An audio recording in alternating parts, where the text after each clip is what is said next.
नमस्ते दोस्तों, दिवाली की बहुत बहुत शुभकामनाएं। शुभ दीपावली। विचार एंड वाइब्स का ये दिवाली स्पेशल एपिसोड है एक रिकैप। हमारे अब तक के जितने भी गेस्ट आए थे उनमें से हमने कुछ गेस्ट को चुना जिन्होंने वॉइस एक्टिंग में दी है कुछ प्रो टिप्स। तो आई एम श्योर ये एपिसोड आपको पसंद आएगा। आप ये पूरा देखिएगा। Enjoy the episode.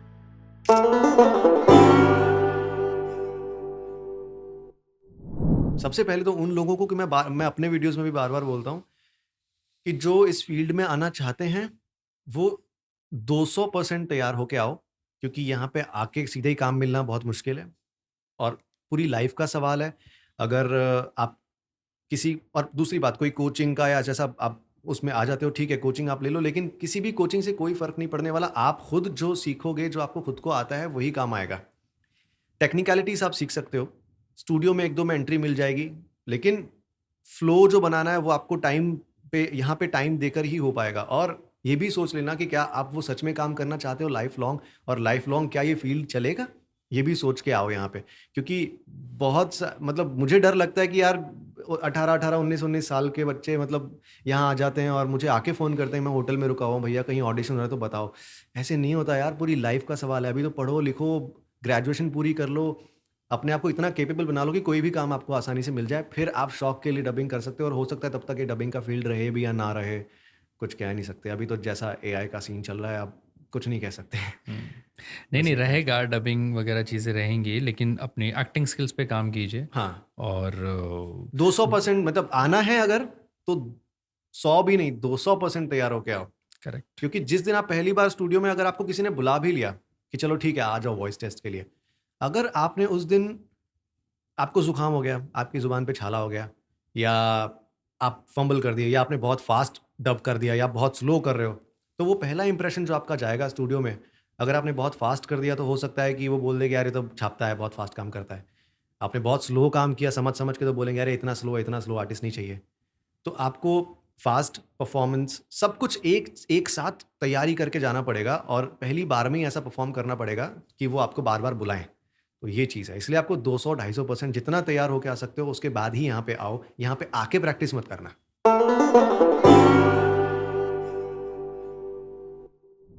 आने वाली जो जनरेशन है जो इसको एज ए करियर लेना चाहती है वॉइस एक्टिंग को, उनके लिए आप क्या बोलेंगे? कैसे क्या करना चाहिए उन्हें? जैसे मैंने बताया था कि जो मैंने शुरुआत जैसे की, तो मुझे तो पर्सनली एक वो रास्ता पता है। तो मैं भी ये सजेस्ट करूँगा कि जो ये करना चाहते हैं उनको पहले पता होना चाहिए कि आप सीधा उठ के कि हाँ भाई मुझे एक्टर बनना है या वॉइसिंग करना है, वैसे नहीं होता है। हर चीज़ का एक प्रोसेस होता है। तो आपको पहले जानना पड़ेगा कि वॉइसिंग चीज़ क्या है। वॉइसिंग का मतलब ये नहीं कि भाई आप अपनी आवाज़ को भारी करके सुन रहे हैं, है ना, ये नहीं है। बहुत सी चीज़ें होती है उसमें। तो आपको पहले पता होना चाहिए कि आप जो करना चाहते हैं वो शुरू कहाँ से होगा, है ना। आपको, अगर आप मुंबई में रहते हैं तो आपको स्टूडियोज़ पता करें। आप स्पैम ना करें स्टूडियोज़ को, लेकिन उनसे एक सही तरीके से अप्रोच करें। ऑडिशंस कब हो रहे हैं? अगर आपको आप जानना चाहते हैं कि कैसे होते हैं ऑडिशन, कैसे कर सकते हैं, तो आप उनसे बात कर सकते हैं कि हाँ प्लीज़ हमको एक पीक अगर मिल सकता है तो आप इस तरह से शुरू कर सकते हैं। बाकी अपने पे कैसे काम करे इंसान? जो अपने पे मैं सही बताऊं तो जो हमने बात की थी कि रीडिंग करना चाहिए, और जितने डबिंग प्रोजेक्ट्स जो अच्छे हो रहे हैं आप वो सुनिए, है ना। वो भी सुनना ज़रूरी है। अरे सुनना ज़रूरी है। ऑडियो पिटारा हमारा ऐप है, वो भी सुनना ज़रूरी है, उसकी टैगलाइन है। बिल्कुल वो भी सुनना ज़रूरी है। तो इस तरीके से आप अपने, एटलीस्ट आप रीडिंग की आपको आदत होगी तो आपके लिए बहुत इजी हो जाएगा। रीडिंग हैबिट होनी चाहिए। रीडिंग हैबिट आपको आपके खुद के लिए भी, एज एन आर्टिस्ट भी पढ़ते रहना चाहिए, ताकि ज्ञान का जो भंडार है वो भरता रहे।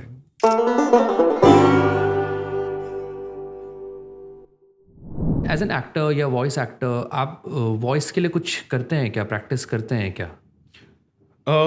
हाँ, ऐसे तो बहुत सारे एक्सरसाइजेस भी हैं, जैसे कि आप ओम रिसाइट करो, उसमें बहुत सारे वाइब्रेशंस होते हैं। एंड रीडिंग की हैबिट रखना बहुत इम्पोर्टेंट है. आप कोई किसी चीज़ कोई अच्छा डब देख लें आप, तो आप ट्राई करें उसे उसी चीज़ को वापस बोलने की. ये बहुत अच्छी एक्सरसाइज है करण. बहुत अच्छी मैं एक्सरसाइज. सबको बोलता हूँ, पता है, जो नए भी आते हैं बच्चे लोग ऑडिशन देने, तो मैं सबको बोलता हूँ जो आप दूसरों का काम देखते हो ना उसको रिपीट करो. इनफैक्ट मैं भी जब मैं आया भी नहीं था मुंबई में, दिल्ली में था, थिएटर वगैरह करता था, लेकिन मेरे को शौक था कि मैं वॉइस ओवर करना हो. मेरे दिमाग में, मेरे को पता नहीं था क्या प्रोसेस, तो मैं जो ऐड होता था ना उसको रिपीट करता था उसके वॉइस ओवर्स. तो ये बहुत अच्छी एक्सरसाइज है. जो नए लोग जो करना चाहते हैं वॉइसिंग, यू रिपीट, ताकि वो मसल मेमोरी बनती है. मसल मेमोरी बनती है. यहाँ तक कि मैं अगर पहले की बात करूं, अभी भी की बात करूं, अभी भी ये होता ही है. करेक्ट. कि अगर मैं कहीं ट्रैवल कर रहा हूं तो मैं कोई बिल बोर्ड देखता हूं, तो बिल बोर्ड पे जो भी लिखा है उसे एक्सप्रेशन के साथ ही बोलता हूं. भाई मैं भी बोलता हूँ यार, और बकायदा बोलता हूं मैं. ये होता है, यही तो एक्सरसाइज है. इसी से तो आप मतलब आपकी वो प्रैक्टिस होती है. और चाहे आप बन भी गए वॉइस आर्टिस्ट, हाँ, पर ये हैबिट हो गई है कि अभी कुछ मैंने पढ़ लिया कि डेयरी मिल्क, तो मैं ऐसे नहीं पढ़ूंगा dairy milk. Dairy milk, dairy milk, वो एक भाई ये मैं भी बोलता हूँ, पता है. और ये सीरियसली बहुत अच्छी एक्सरसाइज है. अगर आप वॉइस एक्टिंग करना चाहते हैं, या आप इन जनरल भी, अगर आप कोई भी चीज़ उसको एक्सप्रेशन के साथ बोलेंगे, आपकी वॉइस में एक अलग निखार आएगा विद द टाइम, जो आपकी पर्सनैलिटी में निखार आता है उससे.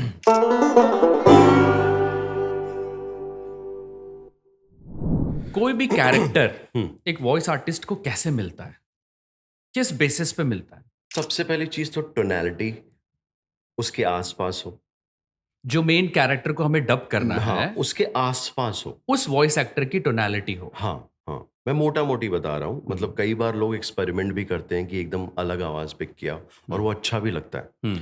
पर मोर और लेस मुझे जो फील हुआ है वो ये है कि उस कैरेक्टर के आसपास जो टोनैलिटी है, उन लोगों को लाइन अप किया जाए ऑडिशन के लिए. और आवाज पर्सनालिटी को, उसके पर्सोना को, उसके स्टेटस को, उसका जो बैकग्राउंड है, इन सब चीजों को मैच कर रही है कि नहीं, द आउटपुट. करेक्ट. तो आप जो करके गए हो वो सुनने के बाद उसके फेस पर वो मैच सिंक कर रहा है कि नहीं. आवाज इंपॉर्टेंट है, उसके बाद performance, acting part is you understand the character, so ask as much as questions you can. हाँ, ये बहुत इंपॉर्टेंट बोला बहुत कि जरूरी है. वॉइस एक्टर जो आ रहा है उसकी भी बहुत सारी जिम्मेदारियां हैं. अब उसको क्रैक करने के लिए, ऑडिशन क्रैक करने के लिए, कि वो डायरेक्टर से पूछे, सवाल पूछे उस कैरेक्टर के बारे में, कि क्या है character, while audition only, right, ताकि आप वो सही इमोशन दे पाओ. Absolutely, and it's all about that. क्योंकि आप ऐसे लाइफ में भी जो चीज बोल रहे हो, जो भी कर रहे हो, you have a thought to it ना. तो विदाउट थॉट आप बहुत ज्यादा लंबा या कुछ वैसा रेलिवेंस में नहीं चले जाओगे. करेक्ट. और थॉट के साथ एक ओरिजिनलिटी भी आती है. करेक्ट. तो वो जब मिल जाता है ना ब्रीफ डायरेक्टर से या इंजीनियर से, बता देते हैं कि ये दुनिया है, इसका ये है, ये इससे बात कर रहा है, ये हो रहा है, आधा काम वहाँ पर हो जाता है. एक अच्छे मतलब एक सेंसिबल एक्टर का, फिर वो उसमें अपनी जान डालता है.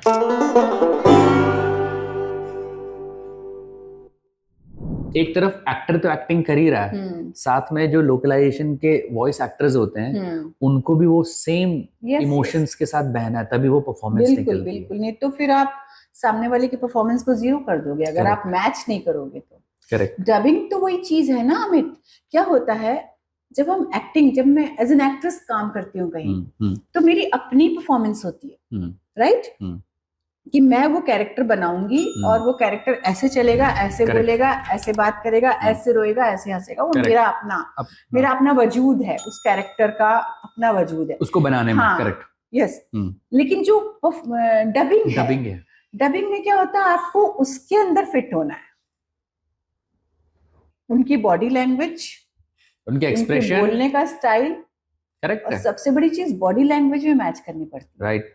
मतलब आप एक चेयर में बैठ के डब जरूर कर रहे हैं, लेकिन अगर वो कहीं गिरी बात करते करते, तो आपको वो आवाज में वो झटका देना, स्माइल कहाँ करना है, कहाँ सांस छोड़नी है, कहाँ सांस लेनी है, कब आपको 5वें सुर पे जाना है, कब आपको खरज में बात करनी है, क्योंकि इसके लिए आपको सुरों का ज्ञान होना जरूरी है.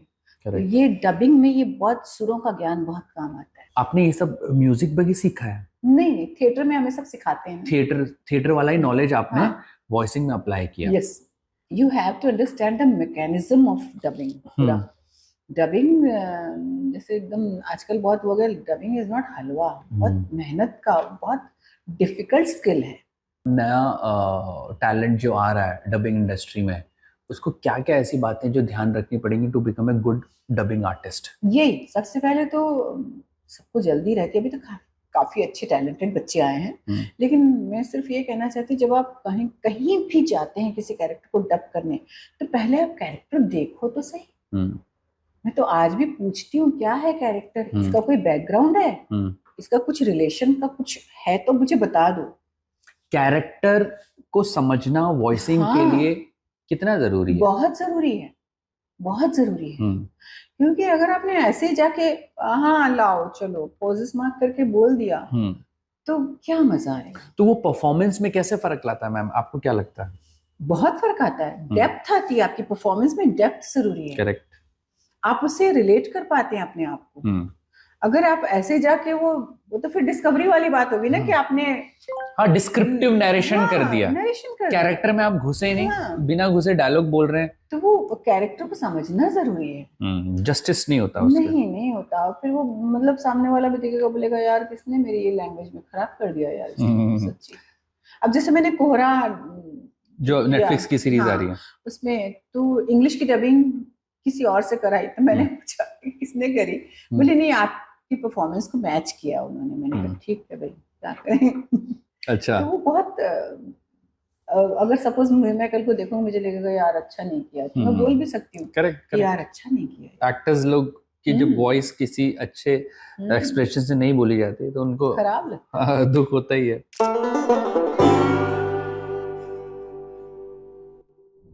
वॉइसिंग में हीरोइज्म कैसे लाते हो आप, ये क्या होता है वॉइसिंग में हीरोइज्म? कि मैं जैसे जो थिएटर की मेरी अपब्रिंगिंग है वो ये है कि मैं उस कैरेक्टर को फील करने लगता हूँ। मुझे लगता है कि मैं वही हूँ, अब मैं उस सिचुएशन में हूँ, अब मैं अगर वहाँ हूँ तो मैं क्या बोलूँगा, उसने जो बोला है वो तो है ही मेरे पास, मैं भी क्या बोलूँगा और मेरा क्या अंदाज होगा अगर मैं हीरो हूँ तो मैं उसको उससे कनेक्ट करके फिर एक लाइन क्रिएट करता हूँ या बनाता हूँ। अगर राइटर ने बहुत अच्छी लिखी है तो वैसी, नहीं तो इम्प्रोवाइज करता हूँ उस हिसाब से कि नहीं भाई ये वैसी लगनी चाहिए। तो वो एक अंदाज हीरोइज्म का मैं वहाँ से क्रिएट करता हूँ। लेकिन मोहित, आपको ऐसा नहीं लगता कि कभी कभी ना जब डबिंग करने के दौरान, हम भी कर रहे हैं काफ़ी सालों से, हम कोई बहुत से प्रोजेक्ट हमने एक साथ भी किए हैं, कभी कभी हीरोइज्म के चक्कर में वॉइस एक्टर उस एक्टर पे ज़्यादा हावी हो जाता है, तो इस वजह से जो बहुत लोग जो डबिंग के फैंस नहीं हैं, जो डबिंग पसंद नहीं करते हैं, तो इसी लेवल इसी पॉइंट पे क्रिटिसाइज करते हैं। तू जानता नहीं है मेरा बाप कौन है, तेरे को अभी दिखाऊंगा मैं क्या कर सकता हूँ, तू रुक इधर मैं बताता हूँ, है ना। जो वो हीरोइज्म के चक्कर में साउथ की फिल्मों से ज्यादा जो लोग बोलते हैं अबे क्या साउथ की फिल्म की डबिंग हो गई है ना, अबे तू कैसे बात कर रहा है, साउथ की फिल्मों जैसे बात कर रहा है, कोई ओवर एक्टिंग करता है। इसलिए उस मिथ को ब्रेक करने में आपके कैरेक्टर, आपके स्टाइल ने हेल्प की है क्या? हाँ देखिए, मिथ एक नसीर साहब की बहुत पुरानी लाइन थी कि बहुत ही थिन लाइन होती है एक्टिंग और ओवर एक्टिंग में, उस थिन लाइन पे ही आपको खेलना है। करेक्ट। तो जब आप थिएटर करते हो, इसीलिए मैं जो भी और भी एस्पायरिंग वॉइस आर्टिस्ट मैं कहता हूँ आप क्राउड करिए, आप थिएटर करिए, ताकि आप वो जो थिन लाइन है ना वो आप उसी के आसपास ही रहोगे।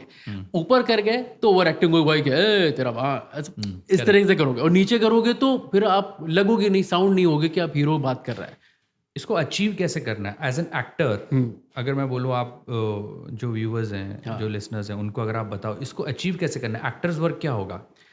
आप सबसे पहले तो आपको समझ में आना चाहिए डबिंग के पॉइंट ऑफ व्यू से बता। बिल्कुल डबिंग के पॉइंट ऑफ व्यू से ही बता रहा हूँ कि सबसे पहले तो आपको वो कैरेक्टर फील करना चाहिए, वो कैरेक्टर क्या बोल रहा है। अगर वो कैरेक्टर अपनी माँ से बात कर रहा है तो वो अपनी माँ से जिस तरह से बात कर रहा है, आप भी अपनी माँ से उस तरह से बात करेंगे, और उसको कैसे आपको कनेक्ट करना है। आपको अपने आप को देखिए, आप जब आवाज़ देते हैं तो आप सिर्फ आवाज़ नहीं देते, आप अपनी सोल भी देते हैं उस कैरेक्टर को। तो आपको वो थिन लाइन हमेशा मैच करनी ही होगी। आप ऐसा नहीं कह सकते कि हाँ भाई कभी कभी हो सकता है राइटर वो उतनी अच्छी लाइन नहीं लिख पाया जितना आप उस दौरान सोच रहे हैं कि मैं अपनी माँ से क्या कहता, अगर माँ मेरी तकलीफ में है तो मैं क्या करूँगा, मैं क्या कहूँगा। ऐसा नहीं करना है कि एकदम आउट ऑफ कॉन्टेक्स्ट कुछ भी बोल दिया। आपको रहना उसी फिल्म के जोन में ही है, फिल्म के जोन में रह के मैं क्या कर सकता हूँ वो इम्पोर्टेंट है। हाँ, इसमें मैं भी एक चीज़ ऐड करता हूँ जो आपने बात बोली है, कि मुझे भी ऐसा लगता है मोहित जो आपने बोला, लेकिन उसमें एक चीज़ ऐड ये करना चाहता हूँ मैं कि एक्टर और कैरेक्टर जब हम as an actor voice actor काम कर रहे हैं एक कैरेक्टर के लिए जो ऑलरेडी किसी एक एक्टर ने परफॉर्म कर रखा है, यस, तो हमें उस कैरेक्टर को पकड़ने की जरूरत है, बिल्कुल, ना कि उस एक्टर को, ना ही अपने अंदर जो एक्टर है उसको। नहीं, अगर हम उस कैरेक्टर को पकड़ लेंगे तो हम उस कैरेक्टर के साथ जस्टिस कर देंगे। बिल्कुल। फिर उसमें अगर हीरोइज्म चाहिए, फिर उसमें अगर अंडर प्ले चाहिए, हाँ, फिर बिल्कुल। उसमें अगर एक लूजर का चाहिए, हाँ। तो अगर कैरेक्टर समझ लो ना। अभी कुछ दिनों पहले मैं एक साउथ की फिल्म डब कर रहा था, तो जो डायरेक्टर थे और साउंड इंजीनियर सेम था, उससे मेरा बड़ा लंबा चौड़ा डिस्कशन हुआ कि वो भी मतलब यही बोल रहा था। तो मैं उसको समझाया कि कोई अच्छा परफॉर्मर भी कभी कभी अच्छी डबिंग क्यों नहीं हो पाती है, क्योंकि वहां पर एज ए डबिंग आर्टिस्ट हावी हो जाता है। हाँ, वो कैरेक्टर के दायरे में रह के वो परफॉर्म नहीं कर रहा, वो अपना एज एन आर्टिस्ट वो ज्यादा हावी हो जाता है। अरे मैं हूँ अमित डियोंडी, मैं करने आया हूँ ये, या मैं हूँ मोहित सिन्हा, मैं करने आया हूँ। नहीं, जो चाहिए कैरेक्टर ना, अगर हम उसके हो जाएंगे ना, तो वो इतना अच्छा खेलता है। बिल्कुल, क्योंकि कैरेक्टर ही तो मेन है।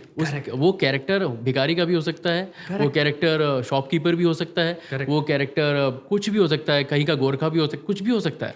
आपको उस कैरेक्टर के जोन में रहकर ही परफॉर्म करना है, वही तो खेल है। करेक्ट। आप बताइए, एक्टर्स वक्त आप क्या करते हैं? पिछले 10-15 साल से आप वॉइसिंग कर रहे हैं, एक्टिंग कर रहे हैं, इंडस्ट्री में हैं, लेकिन आज भी कहते हैं कि रियाज चलते रहना चाहिए एक एक्टर के लिए। एक्टर्स वक्त क्या कर रहे हैं आप? देखिए, रियाज तो ज़रूरी है। जैसे हम कोई इंस्ट्रूमेंट बजाते हैं तो उसकी स्ट्रिंग ठीक करनी पड़ती है या उसकी वायरिंग करनी पड़ती है। वैसे हम अपनी आवाज़ सेल कर रहे हैं तो हमें भी अपने आप को ट्यून रखना पड़ेगा। तो जाहिर सी बात है, प्रोनाउंसिएशन, डिक्शन और ये इट्स आपको ज़िंदगी में हर दिन आप कुछ ना कुछ सीख ही रहे हैं, आप रुक नहीं सकते।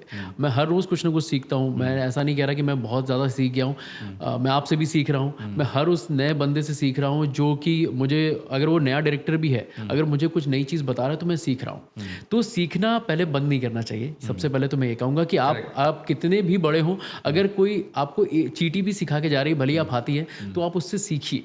आप उस चीज़ को ईगो पे मत लीजिए कि नहीं भाई ये कैसे सिखा सकता, मैं सब जानता हूँ। हाँ, अगर आपको लगे कि वो गलत बता रहा है तो उसको भी वही चीज़ समझाइए कि भाई तुम भी सीखो। दोनों चीज़, इट्स अ ना गिव एंड टेक रिलेशनशिप। और दूसरी बात, जाहिर सी बात है, आपको गले को, मैं कोशिश करता हूँ कि मैं ठंडी चीज़ें नहीं खाऊं और ऑयली चीज़ें नहीं खाऊं ज़्यादा, कि भाई अगले दिन बहुत सारे लोग मुझ पर डिपेंडेंट हैं, वो स्टूडियो डिपेंडेंट है कि अगर मैंने ज़्यादा वो ऐसा आइसक्रीम खा ली या वो कर ली, तो अगर मेरी आवाज़ वैसी नहीं आ रही जैसा मैं सोचा है या उन्होंने सोचा है, तो मैं उस प्रोजेक्ट के संग मतलब जस्टिफिकेशन नहीं होगा, जस्टिस नहीं कर रहे नहीं हैं कर आप। पाऊंगा। वो ईमानदारी आप बरतते हैं बिल्कुल उसलिए। बिल्कुल। तो अगर कोई ऐसा, अगर बहुत अर्ली मॉर्निंग डब है तो मैं कोशिश करता हूँ कि ऐसा कुछ ना खाऊं जिससे अगले दिन वो हो। प्लस मैं करता हूँ योगा एक्सरसाइजेज, वो मेरी डेली रूटीन में है। अरे तुमने अर्ली मॉर्निंग की बात की, हमारे एक आर्टिस्ट हैं जो बहुत अच्छे दोस्त हैं मेरे, अच्छे, तो उनको कभी सुबह सुबह डबिंग में बुलाते हैं तो वो ना रात में 2-3 बियर पी लेते हैं। बोलते हैं बाबू मेरी आवाज़ ना थोड़ा और भारी हो जाती है। अच्छा। बियर पीने के बाद तो सबके अपने अपने अलग एक्टर्स वर्क है भी, यस कि रात में 3 बियर पी ली है ना, और फिर सुबह आके थोड़ा वॉइस घिसी सी हो जाती है और फिर बाबू परफॉर्मेंस बहुत अच्छा निकलता है। अच्छा, तो उनको बियर किक देती है शायद। कोई लोग, मैं इसको बढ़ावा नहीं दे रहा हूँ, लेकिन कोई लोग बेवजह में सिगरेट पीते हैं कि मेरी वॉइस अच्छी हो जाएगी, बेस आ जाएगा, लेकिन ये सब मिथ है, ऐसा कुछ नहीं होता। हम लोग वॉइसिंग इंडस्ट्री में इतने सालों से काम कर रहे हैं, सिगरेट पीने से, दारू पीने से आपकी वॉइस खराब होती है, मुझे लगता है वोकल कॉर्ड्स पे इफेक्ट आता है। आप कुछ समय के लिए जब आपकी वॉइस खराब हो रखी है, तब आपका एक खराशपन या कुछ ऐसा बेस आ गया, तो उसको आप ना समझें वो कि वो आपको हेल्प करेगा। लेकिन हाँ, रेगुलर प्रैक्टिस से, रेगुलर सीखने से, आप जो फेस मसल्स की एक्सरसाइज से, जॉस की एक्सरसाइज से आप स्मूथनेस ला सकते हैं अपने फ्लो में वाइल डबिंग, बिल्कुल है ना। तो वो हम, क्योंकि हम डेली इतनी वॉइसिंग कर रहे हैं, हर दिन 8-8, 10-10 हज़ार शब्दों को बोल रहे हैं, वर्ड्स बोल रहे हैं, तो अपने आप एक डेली प्रैक्टिस हो जाती है और वो आप एक फ्लो बनता है। इसलिए आप जितना टाइम माइक के सामने स्पेंड करते हैं, उतना फ्लुएंसी, उतना फ्लो आपके कैरेक्टर में, आप जो डब कर रहे हैं वो आता है। तो विद द टाइम होता है। ये एक ऐसी विधा है। ये रीडिंग तो डेली करनी चाहिए मुझे लगता है। अगर कोई एस्पायरिंग वॉइस आर्टिस्ट है, उसे चिल्ला चिल्ला के रीडिंग करनी चाहिए ताकि एक एक शब्द क्लियर हो, चाहे वो उर्दू हो, चाहे हिंदी हो, चाहे इंग्लिश हो। तो आपको पता चलेगा कि आप जब सच में माइक के सामने बैठे हैं, जब 50 लोग आपको देख रहे होते हैं, उस वक्त आप कैसे बोल पाएंगे। अगर आप मन ही मन बोलते जा रहे हो कि तो फिर वो चीज़ मतलब नहीं है। तो रीडिंग वो हमें थिएटर में भी सिखाया गया कि आप अच्छे से रीड करिए, चाहे न्यूज़पेपर रीड करें, चाहे कोई अच्छी उर्दू की किताब हो, हिंदी की किताब हो जिसमें साफ हिंदी, क्लिष्ट हिंदी लिखी हो, उसको आप पढ़ें। और आपकी डेफिनेटली ज़बान भी मसल ही है, वो सीखती है, वो चीज़ें आपका दिमाग सीखता है कि ये वर्ड आ चुका है, ये मैं बोल चुका हूँ, अगली बार आएगा तो मैं यहाँ नहीं अटकूंगा। तो वो करना बहुत ज़रूरी है। दोस्तों, आई एम श्योर आपको ये एपिसोड पसंद आया होगा। अगर इनके आपको पूरे पॉडकास्ट सुनने हैं, देखने हैं, जो आपने अभी तक नहीं देखे हों, तो लिंक हमने डिस्क्रिप्शन में दे दिया है। आप पूरा पॉडकास्ट सुनिए, हर गेस्ट का सुनिए, आई एम श्योर आपको बहुत मज़ा आएगा। और एक और चीज़ मैं आपसे कहना चाहता हूँ, अगर आपको वॉइस एक्टिंग से रिलेटेड, ये डबिंग इंडस्ट्री कैसे काम करती है, क्या होता है, राइटिंग, कास्टिंग से रिलेटेड अगर आपके कुछ सवाल हैं जो आप चाहते हैं मैं आपके लिए कुछ उस पर वीडियो बनाऊं, तो आप ज़रूर कमेंट सेक्शन में बताइए। मैं ज़रूर अपनी टीम के साथ कुछ ऐसा वीडियो बनाऊंगा जिससे आपको पूरी इंडस्ट्री के बारे में, पूरे प्रोसेस के बारे में पता चले। और अंत में एक ही रिक्वेस्ट है, प्लीज़ शेयर कीजिए, सब्सक्राइब कीजिए हमारे चैनल को। मैं देख रहा हूँ सब्सक्रिप्शन थोड़ा कम है, आप लोग सुनते हैं लेकिन सब्सक्राइब नहीं कर रहे हैं। प्लीज़ सब्सक्राइब कीजिए, शेयर कीजिए और कमेंट ज़रूर कीजिएगा। धन्यवाद। हैप्पी दिवाली।